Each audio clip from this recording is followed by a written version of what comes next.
اور آپ دیکھیے گا آپ کو کمزوری فیل نہیں ہوگی، اور دوسرا آپ کو جو نڈھال ہو جاتے ہیں، ویکنس محسوس ہوتی ہے، وہ بھی نہیں ہوگی۔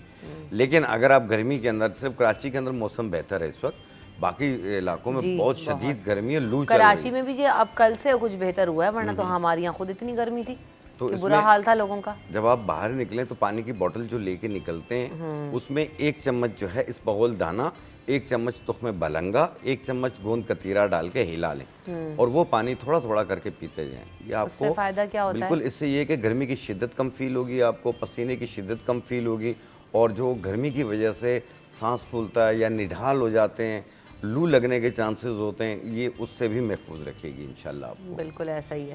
اچھا جی، سب سے زیادہ ہم نے یہ بھی پوچھا تھا کہ اس وقت گرمی جو ہے بہت زیادہ جب ہمارے رہی اور بہت زیادہ تیز دھوپ بھی تھی، تو اس میں جو لوگ باہر نکل رہے ہوتے ہیں ان کو سب کو کہا کہ کسی سن بلاک کا استعمال کریں۔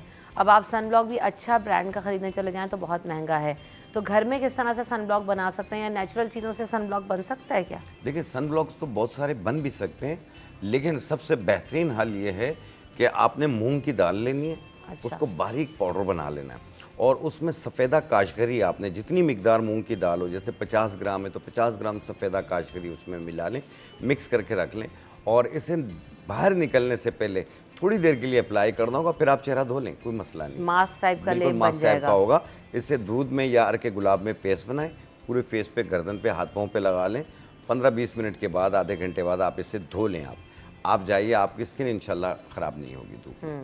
ایک کالر بھی ہے ہمارے پاس، ان کو شامل کرتے ہیں۔ السلام علیکم۔ وعلیکم السلام، رمشا کیسے ہیں آپ؟ الحمدللہ یحییٰ، آپ بتائیے آپ کیسے ہیں؟ بھائی حتیم صاحب کو دیکھتے تو ہم ویسے خوشی آتے ہیں، ٹھیک ہو جاتے ہیں، ماشاءاللہ چھائے رہتے ہیں۔ رمشا آپ یہ بتائیں، آپ کیا کیئر کرتی ہیں اپنی اسکن کے لیے، کیا نیچرل پروڈکٹ یوز کرتی ہیں؟ کچھ نہیں، پانی پیتی ہوں میں، بہت زیادہ پانی پیتی ہوں، اور جو ہے نا وہ جب میک اپ اتارتی ہوں تو اچھے طریقے سے کلینز ضرور کر لیتی ہوں۔ بس یہ 2 چیزیں ہیں جو میں اپنی روٹین میں کرتی ہوں، اس کے علاوہ ٹائم ہی نہیں ہوتا۔ پہلے تو میں 2-3 سوال میرے ذہن میں، ایک تو یہ ہے کہ دیکھیں جو نیچرل پرابلم یہ ہے کہ ہماری جتنی پروڈکٹس ہوتی ہیں نا، جو پیکٹس کی پروڈکٹس ہوتی ہیں، اس کے اندر چاہے کھانے کی ہو چاہے لگانے کی ہو، اس میں جو چیزیں لکھی ہیں وہ اچھے میں ہوتی نہیں ہیں۔ اب ڈائریکٹ کھیرا ملا ہوا ہے، پپیتا، پتہ نہیں کیا کیا اختیار آتے رہتے ہیں، اس میں شامل آتی ہے، 1 روپے بھی اس میں شامل نہیں ہوتی سوائے اس کے ایسنس کے، کچھ نہیں ہوتا۔ ایک چیز، دوسری چیز ہے کہ رمشا میں ایک بات کرنا چاہوں گا، ہمارے کراچی کے اندر اتنی نیچرل پروڈکٹس جو جڑی بوٹیاں ضائع ہوتی ہیں، ایون ایلو ویرا میرے گھر میں خود لگا ہوا ہے اتنا سارا، لیکن وہ موسٹلی زیادہ استعمال نہیں کرتے، ہماری بیٹی باہر سے پروڈکٹ لے کے آتی ہے۔ اسی طرح ساجمین کے پتے ہیں، پھلیاں اتنی زیادہ ہیں، وہ اتنی ضائع ہوتی ہے کہ جس کو اس کے استعمال کی احمت نہیں کرتے وہ۔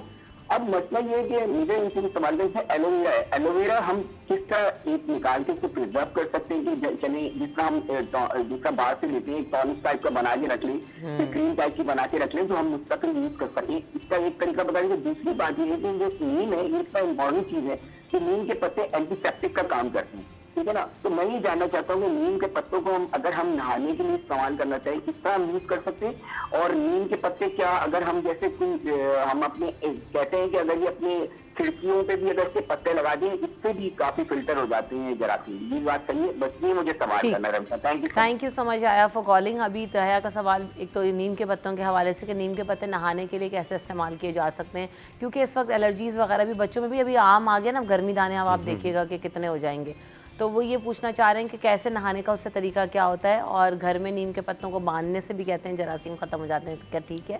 دیکھیں اگر پپیتے کا درخت اور نیم کا درخت آپ کے گھر پہ ہو تو آپ کا گھر جو ہے کافی بیماریوں سے محفوظ رہے گا۔ اچھا، یہاں اس کے بہت سارے بینیفٹس اور بھی ہیں، یہ مختلف قسم کے بیکٹیریاز کو بھی ختم کرتی ہے، اور اس کے علاوہ جس طرح وہ نہانے کے لیے کہہ رہے ہیں، آپ کم سے کم 2 مٹھی نیم کے پتے لیں تازہ، اسے ایک ٹپ پانی میں ڈالیں اور اس سے آپ نہائیں پانی سے۔ اس کو بوائل وغیرہ نہیں بوائل کرنا؟ کی ضرورت نہیں ہے، بس ایسے اس کے ڈال اجزاء دیں؟ کشید ہو جاتے ہیں، خود بخود ہو جاتے ہیں۔ اچھا، ہاں یہ بہت بہتر ہے، آپ اس سے نہائیں، شاور جیسے نہاتے ہیں عام طور پہ وہ کیجئے، آپ دیکھیے گا آپ کو ایک تو ٹھنڈک کا احساس ہوگا، اور ساتھ میں اسکن الرجیز وغیرہ بھی ختم ہوں گے، دانے وغیرہ بھی، گرمی دانے جو ہو جاتے ہیں، یہ اس کو بھی ختم کرنے میں مدد دیتی ہے۔ اور دوسرا یہ ہے کہ جو پپیتے کے نیم کے جو پتے ہوتے ہیں، اس کے 4 پتے آپ ویسے بھی کھا سکتے ہیں، اگر آپ کو بہت زیادہ کڑوا لگ رہا ہے تو یہ سوکھے ہوئے بھی مل جاتے ہیں، اس کو باریک پاؤڈر بنا لیں اور اسے فیس پہ اپلائی بھی کر سکتے ہیں آپ لوگ۔